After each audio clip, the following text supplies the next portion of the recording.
There is a casino in your pocket right now. It promises excitement, a way to get in on the action. But what is the real price of admission?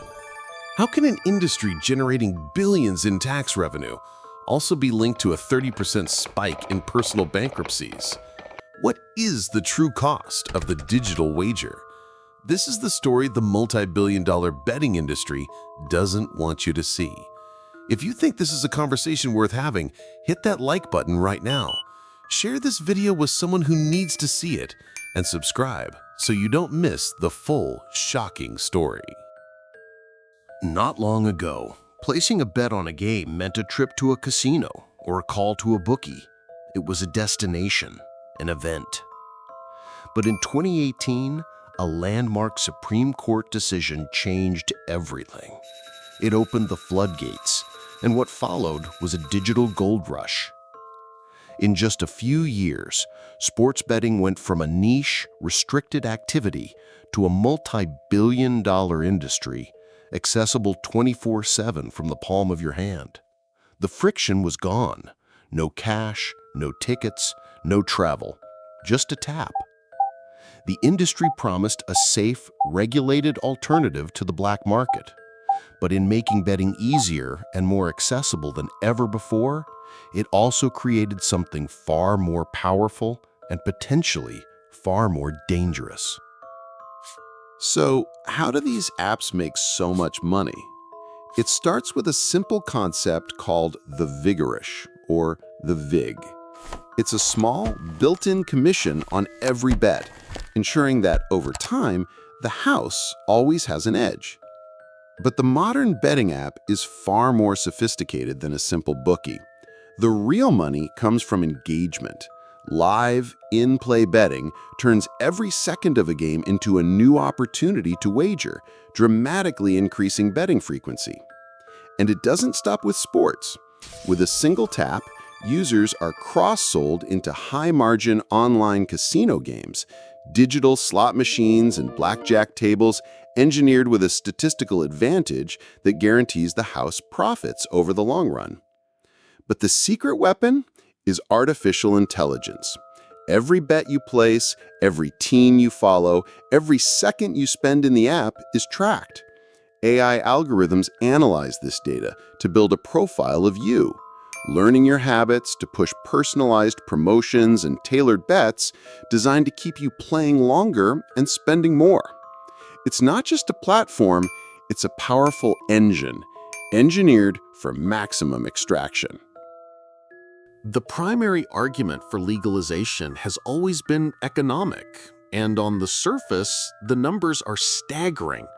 Since 2018, states have collected over $9 billion in tax revenue, funds promised for public services like education and infrastructure. The industry has created thousands of high-paying tech and administrative jobs in new markets. And nowhere is the financial impact more visible than in the sports and media industries. A tidal wave of money has poured into leagues and teams through sponsorships and advertising deals.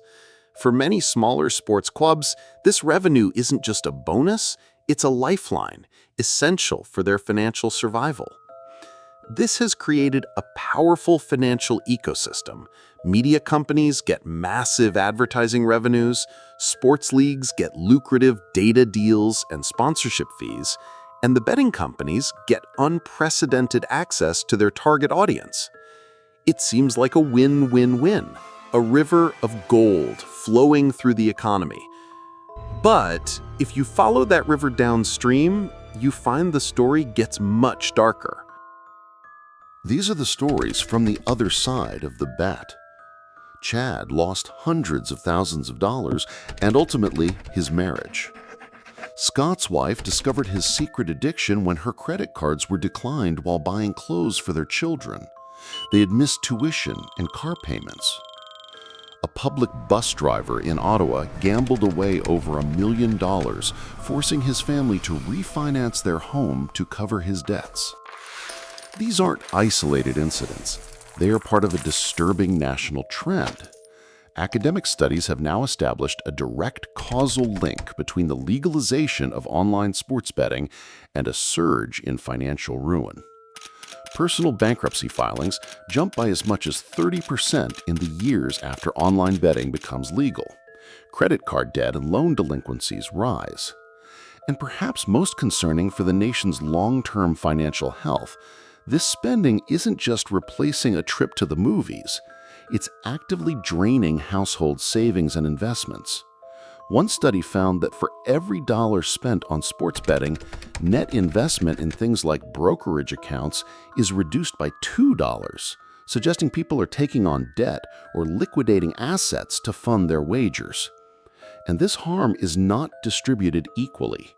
It is concentrated among the most financially vulnerable households, the very people who can least afford to lose.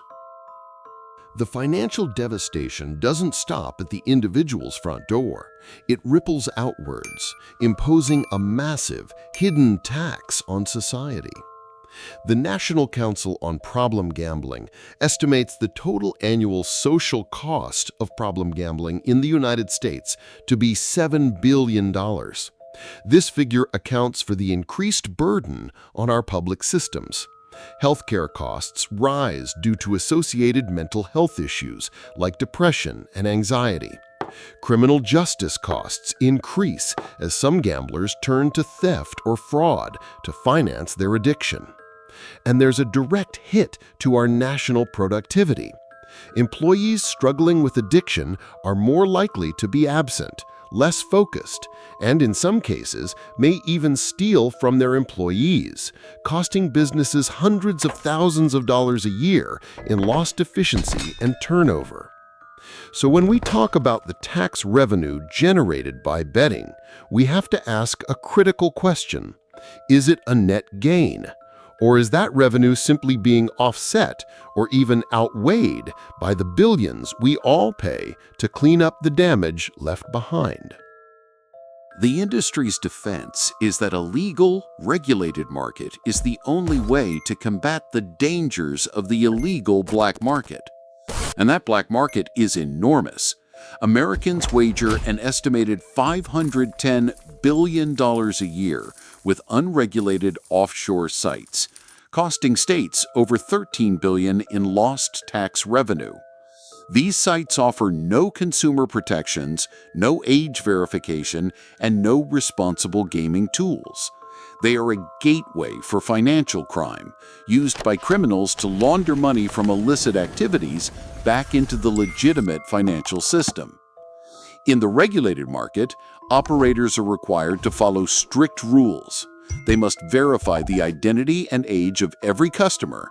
They must monitor for suspicious financial activity, and they must provide players with tools to control their spending, like deposit limits and self-exclusion programs.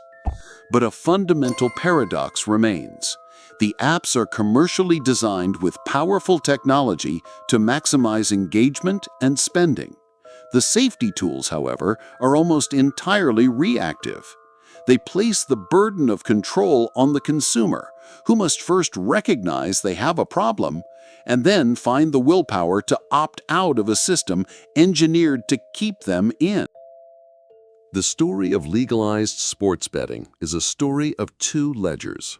One is public, filled with impressive tax revenues and lucrative sponsorships. It speaks of economic growth, modernization, and giving fans what they want. The other ledger is private. It's written in the language of depleted savings accounts, crippling debt, and broken families. It details the immense social costs that are often ignored in the rush for revenue. When both ledgers are balanced, the numbers suggest that for many communities, this new industry may not be an economic windfall, but a net financial drain. The digital wager has been placed. The question now is, as a society, can we afford to lose? Thanks for watching. If this story resonated with you, let us know in the comments. And for more deep dives that cut through the noise, make sure to like and subscribe.